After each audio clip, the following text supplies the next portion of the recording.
It's another edition of Time About the Movies, and today we're taking a look at the films of October 11th, 1996. And speaking of 11, that's how many movies we have to look at today. I was hoping maybe that there'd be some movies that I couldn't find any clips for.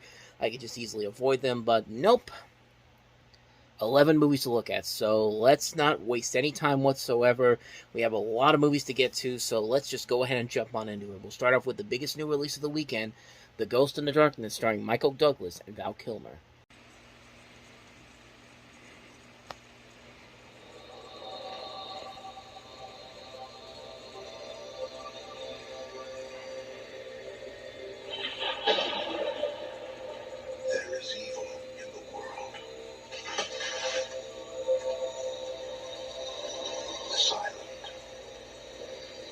Relentless, deadly.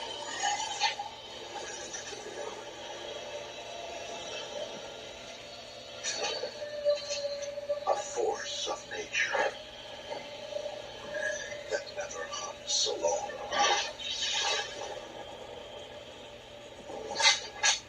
Without warning. Without mercy. Without equal. Because evil is forever.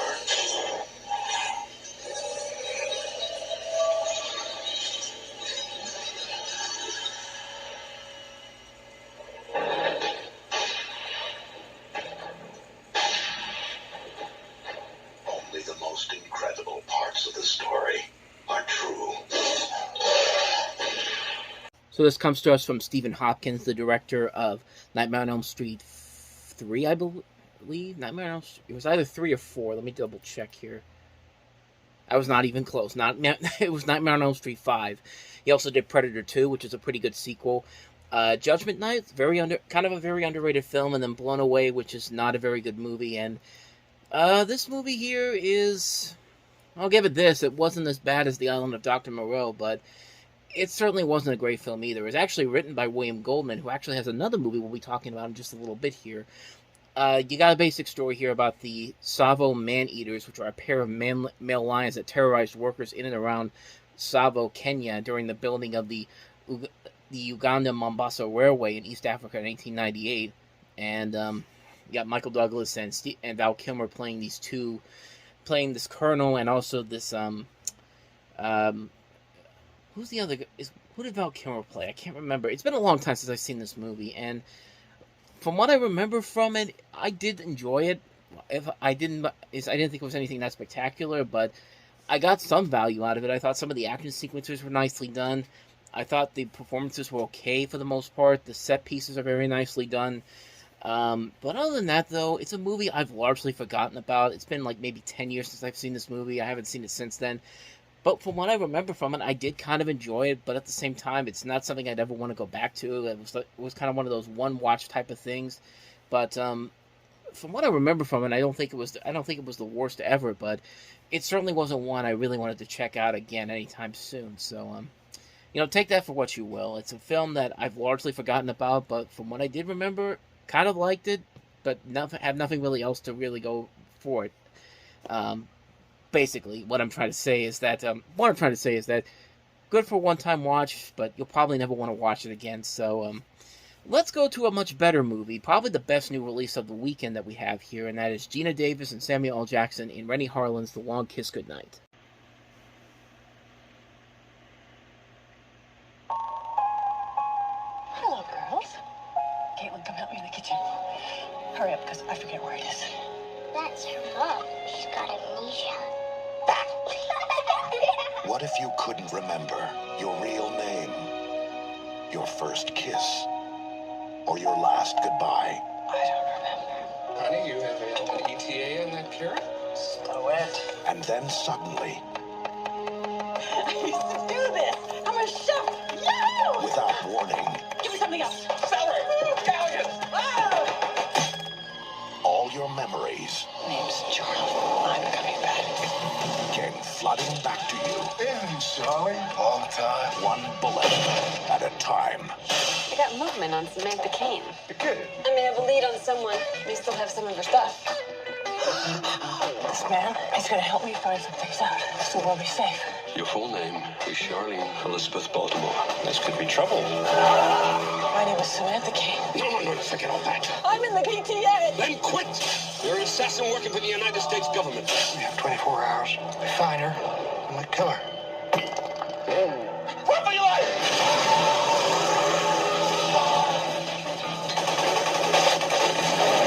Charlie Baltimore's alive, sir. Who are you? Name's Charlie. The spy. Back when we first met, You were all like, oh, boy, I burned the darn muffins. Now, you go into a bar, 10 minutes later, sailors come running out. What up with that? This fall. Honk if there's any trouble. Yes, Miss Daisy, I be honking. If you have plans for a calm, quiet evening, Cover your ears.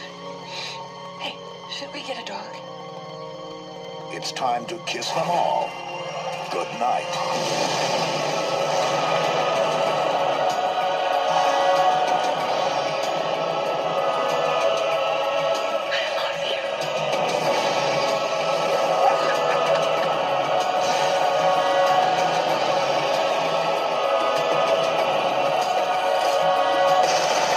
Gina Davis, Samuel L. Jackson, The Long Kiss.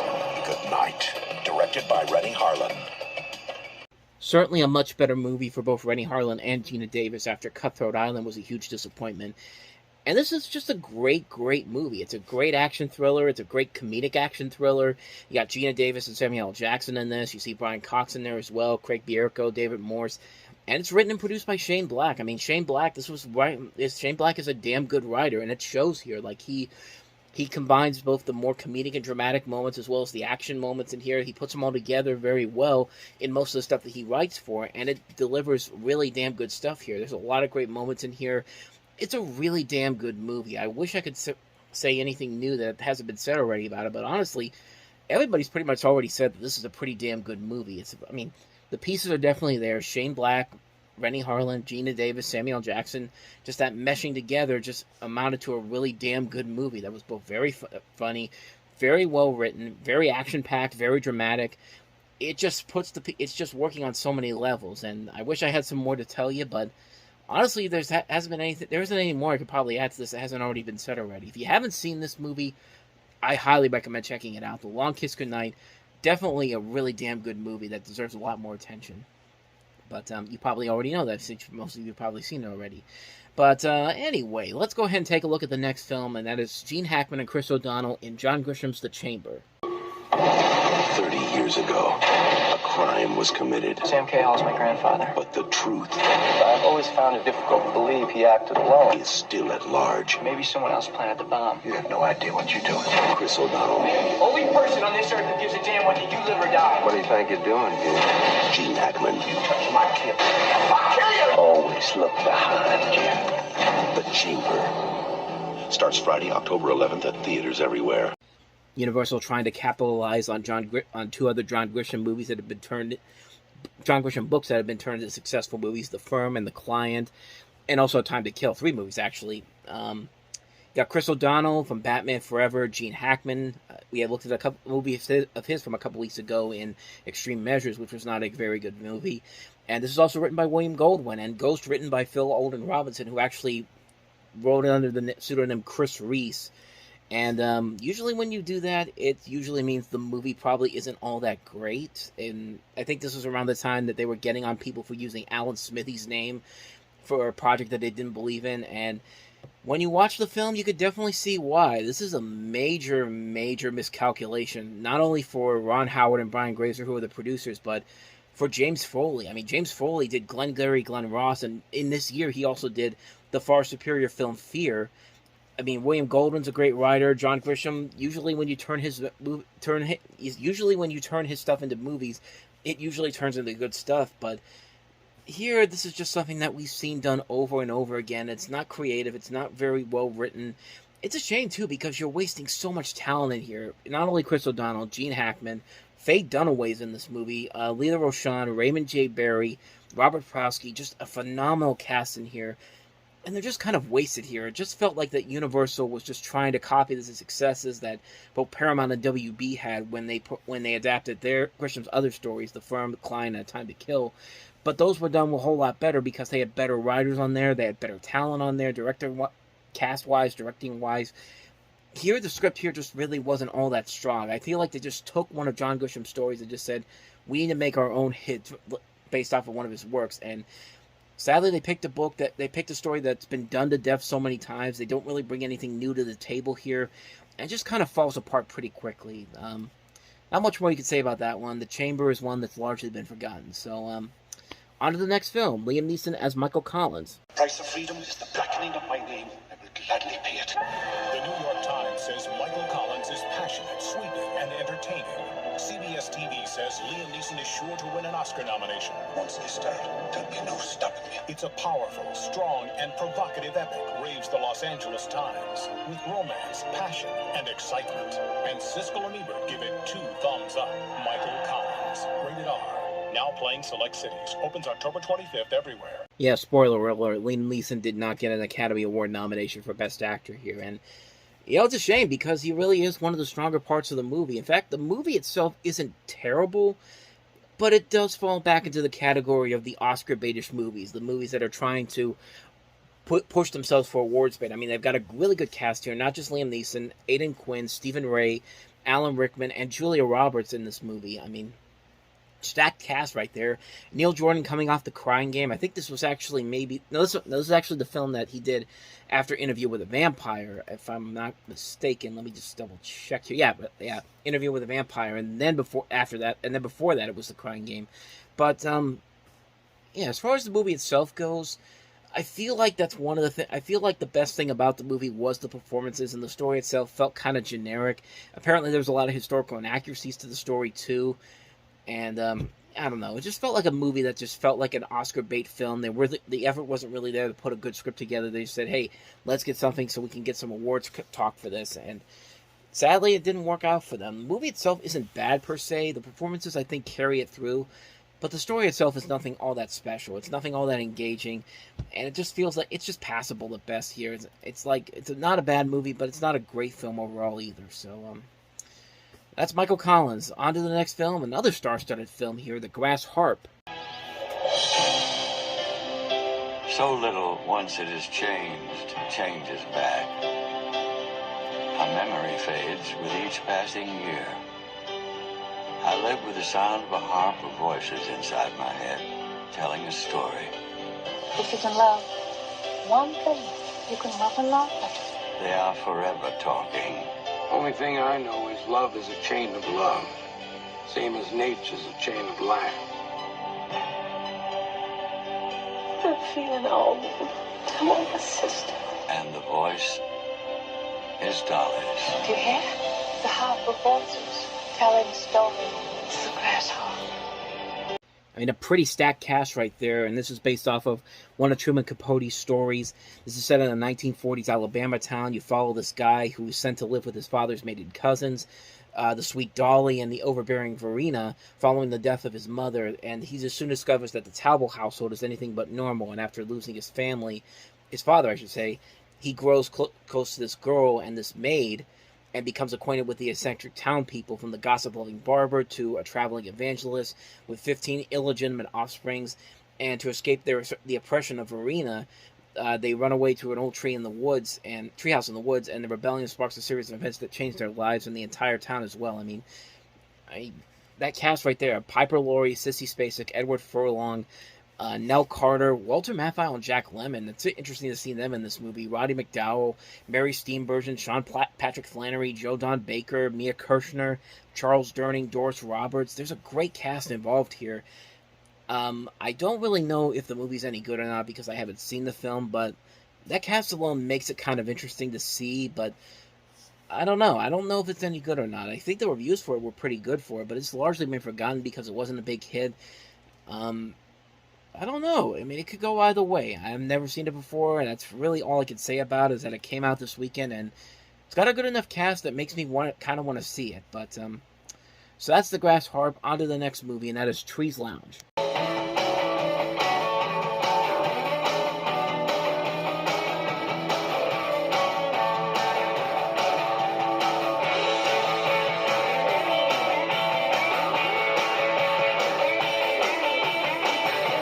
could have been somebody instead of an ice cream man, which is what I am, let's face it.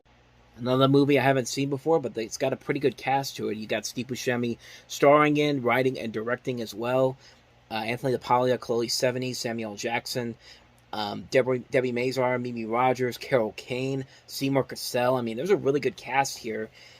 The story, I think, basically is around the examination of these characters' self-destructive behavior, revolving around their shared hangout of the titular bar and lounge. And what I found interesting about this was that supposedly this was the inspiration for David Chase to create The Sopranos, which Buscemi would later join the series as a director. He directed a couple of episodes and starred in the series during the fifth season. So that's kind of interesting to note about this film. But other than that, though, I don't really know too much about it. It's got some good reviews to it, so maybe it is actually a pretty good movie. So I wish I had some more to tell you about it, but again, haven't seen it, so I can't really say if it's good or not. But judging by the reviews I see for it, I doubt it's anything that bad. So let's go ahead and take a look at the next movie, and that is MicroCosmos.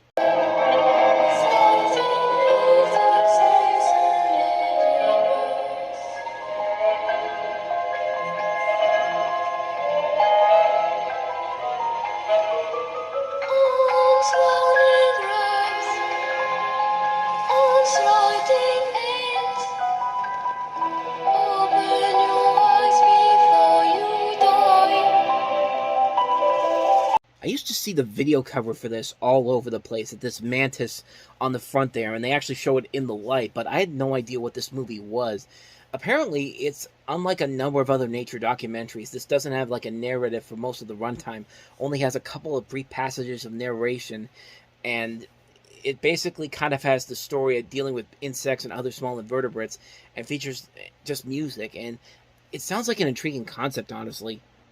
I'm just kind of curious of how they did this story without really a whole lot of dialogue. And maybe it's something kind of similar to like The Bear, where they just took a lot of footage from all these different scenes involving this bear and put a narrative around it. I think they did kind of the same thing to that. So I don't know. This could actually be something pretty interesting. Like I said, I used to see the video cover for this so many times back in the 90s, but I just never got around to seeing the film. But my interest is kind of piqued on this one. I kind of want to see what this one is like. So let's go ahead and take a look at the next movie, Beautiful Thing.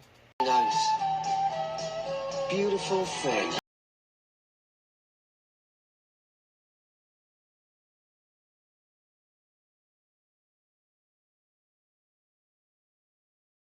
Premise, you got this guy who is gay, and he has to kind of deal with the trials and tribulations of trying to fit in with this notion. But what I think is kind of interesting about this movie is that it's the atmosphere of it is very heavily influenced by the soundtrack, consisting almost entirely of the music of the Mamas and Papas, and also Mama Cass Elliot, which is why in the trailer you hear, California Dreaming and Make Your Own Kind of Music, two very good songs, and I think they play very well to set up this movie here. I've never seen this movie before, but again, it doesn't look like it's a bad movie. It actually looks pretty intriguing, honestly. Like, it looks like it could be a very solid film.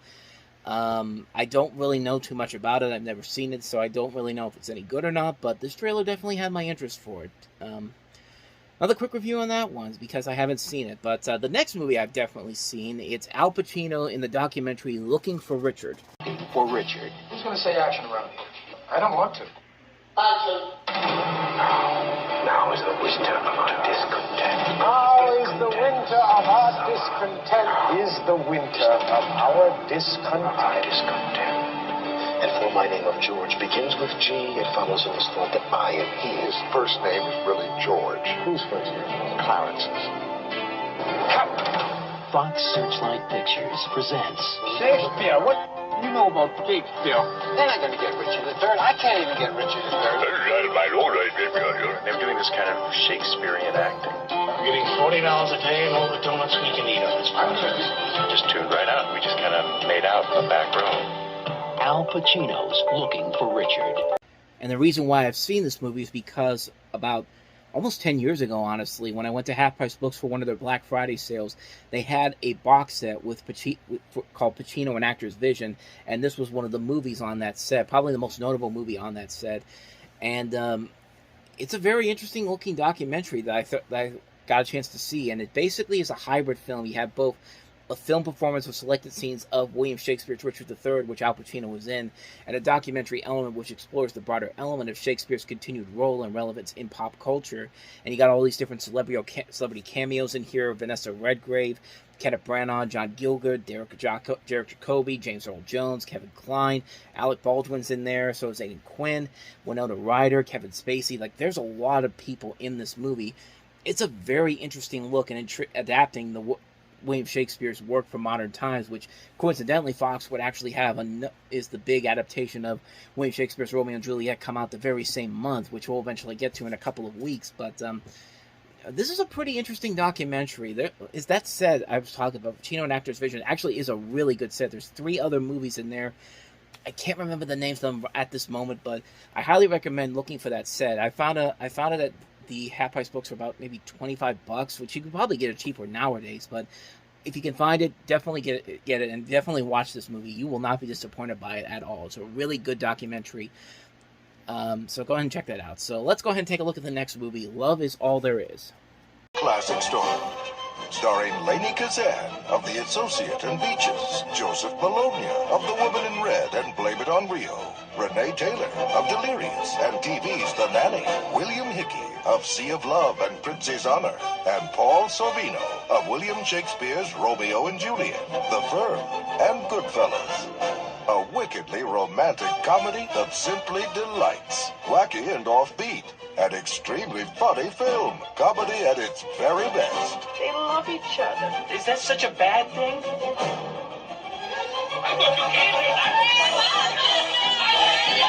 Love is all there is. Speaking of Romeo and Juliet, here's another modern retelling of Romeo and Juliet, this time set in the Bronx, where you have the Capomezzos, who are Bronx-born Sicilians. They own a local catering business, and their son falls in love with the Melisse's daughter, and lo and behold, it's basically the staging of Romeo and Juliet in modern times. And I think it got overshadowed, definitely, by the Baz Luhrmann film, but really good cast in this one. Lainey Kazan, Paul Sorvino, Angelina Jolie, Renee Taylor, William Hickey, Dick Van Patten, Ava Gona, Connie Stevens, Joy Behar. There's a good cast in this movie. I just don't know anything about it. I never even knew it even existed until I looked it up. So I don't know. I don't know if it's any good. I don't see any reviews from where I'm looking at right now, but I mean, it does look like it could be pretty funny if given the right people involved in it. I don't know these 2 other directors' works, Joseph Bologna and Renee Taylor, who are also in the cast as well, but like I said, I don't know if it's any good or not, but I just saw it there, bring it up here. On to the last film, and that is Bitter Sugar.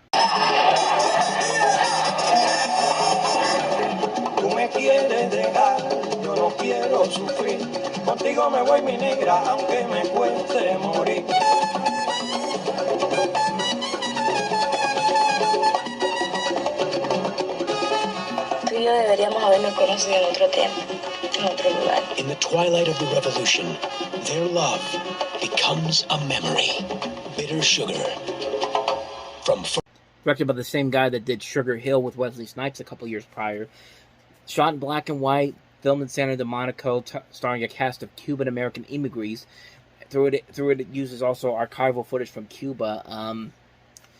Never heard of this movie before I looked it up, so I can't really tell you if it's any good or not, but the trailer for it did have some intriguing elements to it, but again, I don't really know too much about this one, so I can't really say if it's good or not. So, again, I wish I had some more for you, but that's another quick one right there. So, that's Bitter Sugar. I wish I had some more for you. And we finally did it. We got through all 11 movies on that edition. But next time I'm talking about the movies, we've got 5 movies to look at, including Sleepers. We also have Spike Lee's Get on the Bus, To Jillian on her 37th birthday, Swingers with Vince Vaughn and Jon Favreau, and also Jude. So 5 movies to look at next time around, and we'll delve into those on the next episode. But until then, thank you very much for watching, and if you want to see more videos like this, please hit the playlist on the next page, check out the previous episode, and I'll see you guys tomorrow for another episode. So thank you very much for watching.